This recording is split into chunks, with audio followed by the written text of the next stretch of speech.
وزیر اعلیٰ پنجاب کی زیر صدارت اجلاس میں سیکٹری ٹرانسپورٹ کی اورنج لائن میٹرو ٹرین کے ازمائشی ٹرائل کے حوالے سے بریفنگ۔ وزیر اعلیٰ پنجاب سردار عثمان وزار نے ٹرین کے ازمائشی ٹرائل کی منظوری دے دی۔ پہلی بار بجلی سے پورے روٹ پر 10 دسمبر کو ازمائشی طور پر چلائی جائے گی۔ ٹرین کو پہلی بار بجلی سے چلانے کا ازمائشی ٹرائل کیا جائے گا۔ روٹ کے نیچے سڑکوں پر ٹریفک کے مسائل کو فی الفور حل کرنے کے لیے اقدامات کیے جائیں گے۔ عوام کی مشکلات کے ازالے کے لیے ٹریفک مینجمنٹ پر بھرپور توجہ دی جائے۔ وزیر اعلیٰ پنجاب اس حوالے سے منعقدہ تقریب کے مہمان خصوصی ہوں گے۔ وزیر اعلیٰ پنجاب عثمان بزدار تقریب سے خطاب کریں گے۔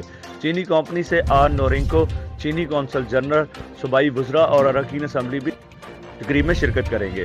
صوبائی وزیر transport, M D Punjab mass transit authority, secretary transport, commissioner Lahore division, D I G operations, secretary اطلاعات اسپیشل مانیٹرنگ یونٹ کے سربراہ اور متعلقہ حکام کی اجلاس میں شرکت۔